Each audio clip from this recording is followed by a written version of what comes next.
দেখে মনে হবে যেন বিলাসবহুল একটি হোটেল আঁকাবাঁকা পথ ধরে এগোচ্ছে। তবে রূপে গুণী হোটেলের মতো হলেও সৌদি যা নিয়ে আসছে তা একটি ট্রেন।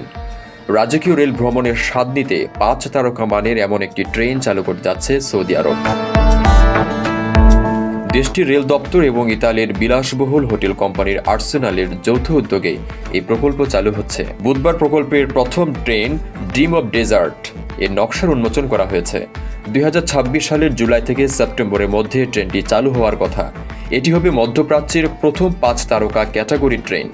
আন্তর্জাতিক পর্যটকদের আকর্ষণ করার জন্য এই প্রকল্প হাতে নিয়েছে সৌদি। ট্রেনটিতে মোট 14টি বগি রয়েছে। প্রতি বগিতে আছে 34টি বিলাসবহুল স্যুট। এগুলোতে যাত্রীদের জন্য আন্তর্জাতিক মানের সেবা এবং আতিথেয়তার সব রকমের আয়োজন রয়েছে। অনেকে ড্রিম অব ডেজার্টকে চলমান 5 স্টার হোটেল বলেও ডাকতে আরম্ভ করেছেন। চালু হওয়ার পর রাজধানী রিয়াদ থেকে রওনা হয়ে পুরো উত্তরাঞ্চল ভ্রমণ করবে ড্রিম অব ডেজার্ট। ট্রেনের জানালা দিয়ে সৌদির প্রাকৃতিক সৌন্দর্য উপভোগ করবেন যাত্রীরা।